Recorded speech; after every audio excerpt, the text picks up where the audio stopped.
उतरते हैं चुनावी मैदान में, तो ऐसी स्थिति में किसके साथ जाना चाहेंगे? सुरेश मोदी के साथ। सुरेश मोदी जी कर लेते हैं। सुरेश जी मोदी की, उनके कार्यकाल की बात कर लेते हैं। 10 में से कितना नंबर देना चाहेंगे? मारा 10 में 10 ही है। विकास मोदी परिवार ने अपना विकास किया है खाली। अच्छा, जो भी रोडें निकाली, जो भी हॉस्पिटल ले गए अपने पास ले गए, खाली अपनी ज़मीनों की कीमत बढ़ाई है। क्योंकि यही जो माणी सर बैठे थे ना, तब यही बोल रहे थे 1.5-2 साल पहले कि गहलोत सरकार ने कोई विकास नहीं किया, और आज विकास के नाम पे चुनाव लड़ रहे हैं। अच्छा, मोदी जी ने कोई विकास नहीं किया। उसमें पढ़ाई का नाम चौपट हो गया। शनिवार को बस्ता लेके नहीं आना, बच्चों को ये ओलंपिक चला दिया। इसमें एक महीना 2-2 महीना हो गया, इसमें बैठे हैं बच्चे, मास्टर बैठे हैं फ्री की। तब किसी को टिकट नहीं मिलती है तो बीजेपी को किसी भी उम्मीदवार को टिकट मिलेगी उसको वोट देंगे। ऐसी समस्याएं जो आज भी हैं और आज से 10 साल पहले भी थी। कहना चाहूँगा कि वैसे मैं कट्टर बीजेपी का हूँ। श्री मोदी जी को, सुरेश मोदी को भी श्रेय है। क्या प्रशासन चल रहा है या कांग्रेस का है, इसलिए यहाँ की जनता जो है ना बिल्कुल परेशान है। प्रशासन हमारी को सुनाई नहीं गई। हमने सुरेश मोदी जी को भी ये आह्वान किया था, ये लाइन या बांसुरी से अर्जनपुरा से नीम का थाना आप पानी पी रहे हैं, हमने एक पॉइंट मांगा था यहाँ भुदोली के लिए। जनता तिसाइल मर रही है, लेकिन इन्होंने कोई सुनाई नहीं की। क्या इतना पावर इनको है नहीं? एमएलए साहब पूरी नहीं हो रही सर, क्योंकि यहाँ कोई पढ़ाने, जैसे कि यहाँ एक चपरासी की ड्यूटी है, वो स्कूल में चपरासी नहीं है, वो हमारे बच्चों को काम करना पड़ रहा है। या अध्यापक जो है बैठे बैठे कभी चाय मंगा रहे हैं तो कभी गुलछर्रा मंगा रहे हैं। कि उसमें भूचाल है, भूचाल आ गया बीजेपी में, तो कांग्रेस में नहीं आया भूचाल।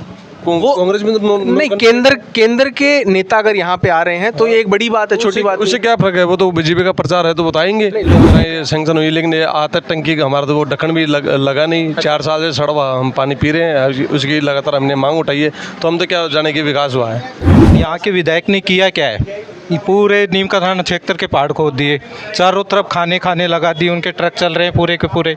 जितनी रोडें थी पूरी तोड़ दी। यहाँ के लोगों को क्या मिला? यहाँ के लोगों का तो डंपरों की धूल मिली है। हमारी जो चुनावी यात्रा है, आगे बढ़ते बढ़ते कुछ और लोग हमारे साथ में जुड़े हैं। जानने की कोशिश करेंगे क्या विकास कार्य अब तक हुए हैं, किन जो विकास कार्य हैं वो अभी अधूरे हैं, जिन पर काम होना बाकी है। क्या जो सरकार के द्वारा जो 2018 के जो विधानसभा चुनाव थे उनमें घोषणाएं की गई वो अब तक धरातल पर उतर पाई है या नहीं उतर पाई, या फिर जो खाली जो एक तरीके से घोषणा पत्र थे वो उन्हीं तक सीमित रही। हमारे साथ में जुड़ चुके हैं स्थानीय जो पंचायत है, इनसे जानेंगे। भुदोली जो पंचायत है, सर क्या नाम है आपका? जी दिनेश कुमार जांगड़। दिनेश जी, तो दिनेश जी क्या आप वर्तमान में किसी सरकारी सेवा में हैं या फिर? सरपंच भुदोली। आप सरपंच हैं, तो आप यहाँ के जनप्रतिनिधि हैं, तो आप तो बेहतर तरीके से क्या क्या विकास कार्य हैं सर जो अब तक आप अपने क्षेत्र में करवा चुके हैं? सर अभी जैसे केंद्र सरकार से, राज्य सरकार से जो ग्राम पंचायतों को जो पैसा दिया जाता है उसके हिसाब से टाइड और अनटाइड फंड में हमें विकास कार्य करवा रहे हैं, और जैसे जैसे जो गाइडलाइन आती है उसका हम पालन करते हैं। कोरोना का दौर था, उस दौर शायद आप सरपंच थे, तो कैसे चीज़ों को व्यवस्थित किया, कैसे मैनेज किया? जी कोरोना में जैसे 2 साल कोरोना में हमारी ये ख़राब हो गई। विकास कार्य 2 साल में कुछ नहीं हुआ, कुछ सरकार से कोई पैसा नहीं आया पंचायत में। 2 साल विकास कार्य ठपे रहा। वर्तमान में क्या स्थिति है विधानसभा चुनाव को लेके आपकी पंचायत से? विधानसभा तो अभी जनता का मूड है, वो किस पार्टी को इस बार मौका देना चाहेंगे, किसी व्यक्ति विशेष को मौका दें? जी बीजेपी को हम सपोर्ट करेंगे इस बार। भाजपा को? क्या जो बीते चुनाव में भी आपने भाजपा को समर्थन किया था? जी बीते चुनाव में ये बीजेपी किसी कारणवश से हार गई, और इस बार हम बीजेपी को सपोर्ट करेंगे। पिछली बार भी आपने बीजेपी को सपोर्ट किया? जी।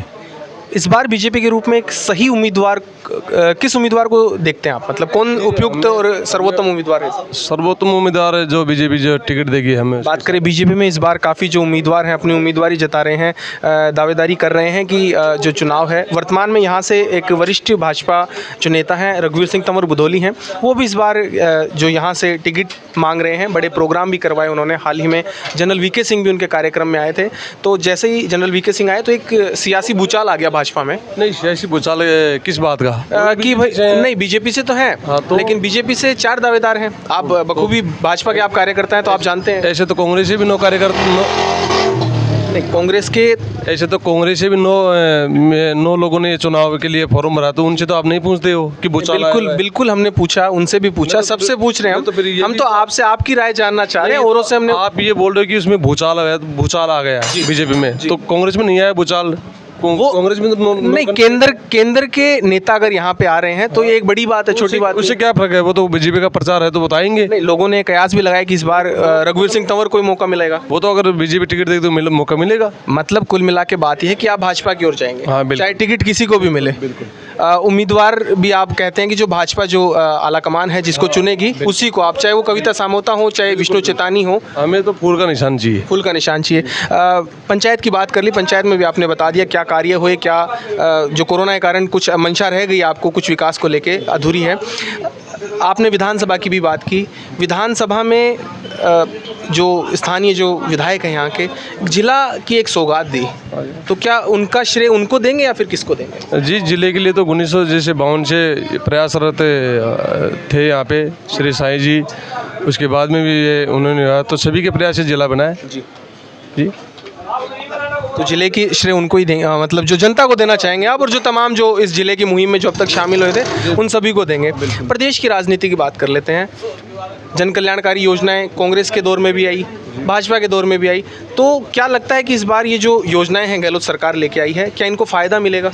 फ़ायदा तो मिलेगा, लेकिन ये जैसे चिरंजीवी योजना है, पहले भाजपा ने चलाई थी भामाशाह योजना के नाम से, उसका नाम बदल के इन्होंने कर दिया। तो भामाशाह में तो 5 लाख रुपए तक का ही, तो वो तो जैसे जैसे जैसे परिस्थिति होती है वैसे वैसे बढ़ता जाता है। जैसे इंदिरा रसोई इन्होंने चलाई है, अच्छी बात है, लेकिन अन्नपूर्णा रसोई को इन्होंने बंद कर दिया, तो उससे क्या फ़ायदा हुआ? मतलब योजनाएं वही हैं, बस नाम परिवर्तन है। एक आरोप ये भी लगा है स्थानीय विधायक के ऊपर कि खाली लोकार्पण उन्होंने किए हैं, धरातल पर कुछ नहीं किया। तो ये एक आम आदमी के रूप में, अगर आप भाजपा कार्यकर्ता ना होकर एक आम आदमी के रूप में राय दें, तो क्या सही है गलत है? जैसे हमारे तो यहाँ घोषणा हुई थी, उन्होंने बताया कि टंकी वगैरह ये सैंक्शन हुई, लेकिन आता टंकी का हमारा तो वो ढक्कन भी लगा नहीं। 4 साल से सड़वा हम पानी पी रहे हैं, उसकी लगातार हमने मांग उठाई है, तो हम तो क्या जाने की विकास हुआ है। सर, आप किसी से पूछ लो, 4 साल से पूछो आप, ये है, ये पूछो आप इनसे। सर, प्रदेश की जो राजनीति है उसमें मुख्यमंत्री के रूप में आप किसे देखना चाहते हैं आगामी जो चुनाव हैं इसमें?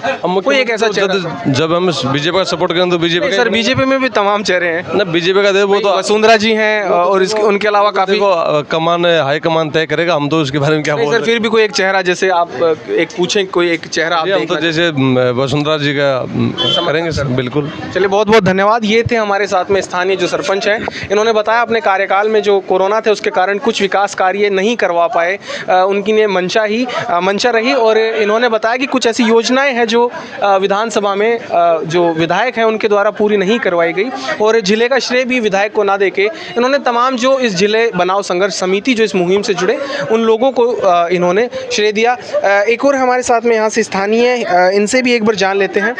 सर, क्या नाम है आपका? मेरा रणधीर सिंह है। सर, इसी पंचायत से? हाँ, इसी पंचायत से। सर, कितना क्या विकास कार्य देखते हैं नीमका थाना विधानसभा में 2018 से लेकर अब तक? देखो, समय के साथ विकास तो चलता ही है, चाहे सरकार किसी की भी हो। थोड़ा थोड़ा कुछ सरकारें ऐसी होती हैं जो कुछ अच्छा विकास करती हैं, और कुछ ऐसी होती हैं जो बहुत कम विकास करती हैं। बीते प्रेम सिंह बाजोर जी का जो कार्यकाल है बीता, इससे पूर्व जो विधायक, उनके विकास कार्यों को उनके द्वारा जो 5 साल थे और अभी के जो 5 साल हैं उनका तुलनात्मक अगर परीक्षण करें तो बेहतर कौन है? बेहतर तो प्रेम सिंह बाजोर का ही रहा है पिछले बार की में। अब की बार इतना ज़्यादा विकास नहीं हुआ, कुछ तो कोरोना रहा कारण, और कुछ यहाँ की मैनेजमेंट था वो रहा। आप अगर देखो तो यहाँ के विधायक ने किया क्या है, पूरे नीमका थाना क्षेत्र के पहाड़ खोद दिए, चारों तरफ खाने लगा दिए, उनके ट्रक चल रहे हैं पूरे के पूरे, जितनी रोडें थी पूरी तोड़ दी। यहाँ के लोगों को क्या मिला? यहाँ के लोगों का तो डंपरों की धूल मिली है। आप इस विधायक स्टैंड पर बैठे हो, यहाँ के स्टैंड वालों को पूछो कि सारे के सारे सुबह से लेकर शाम तक कितनी धूल खाते हैं। यहाँ से 1000 ट्रक निकलते हैं रोज़ाना ले के ट्रक, लेकिन किसी ने आवाज़ उठाई? नहीं उठाई। क्यों नहीं उठाई? उठानी चाहिए थी, क्योंकि हज़ारों ट्रक जाते हैं और डेली यहाँ दुकानदारों की धूल पूरी की पूरी धूल बढ़ती है। लेकिन अब रोड पर सुधार हो रहा है जब चुनाव आने वाले हैं।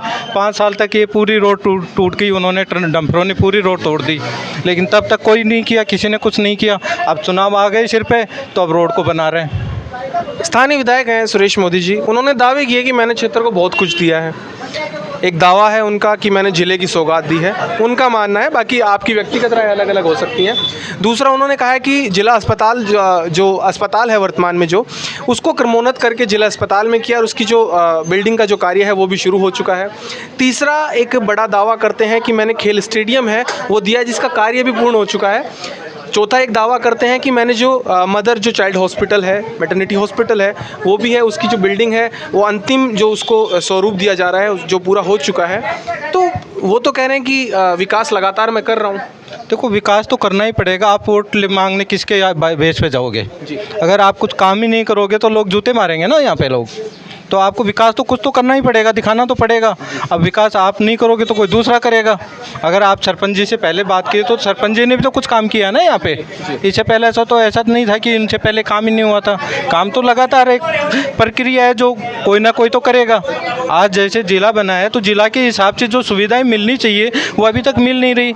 आज आसपास देखो, नीम का थाना विधानसभा क्षेत्र में पीने का पानी नहीं है। आप कहाँ से लाके पानी पिलाओगे?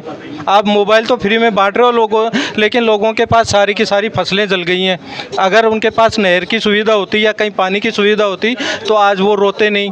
सबकी फसलें सूख गई यहाँ पे नीम का थाना विधानसभा सेक्टर में।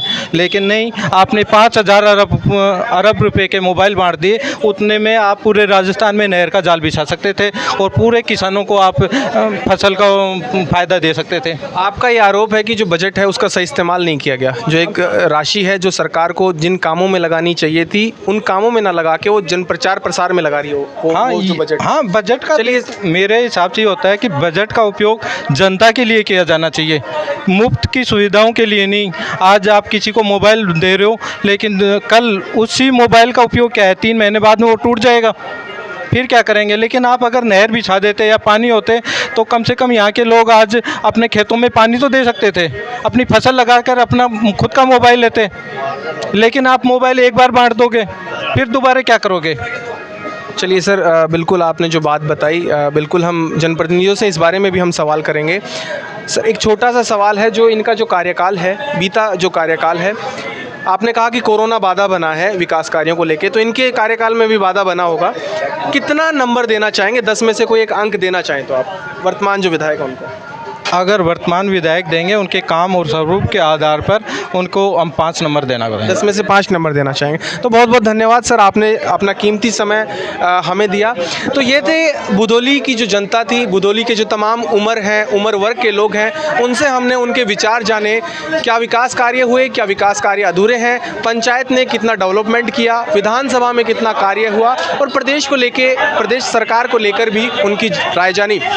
आज की इस चुनाव एक्सप्रेस में, आज की इस चुनाव यात्रा में बस इतना ही।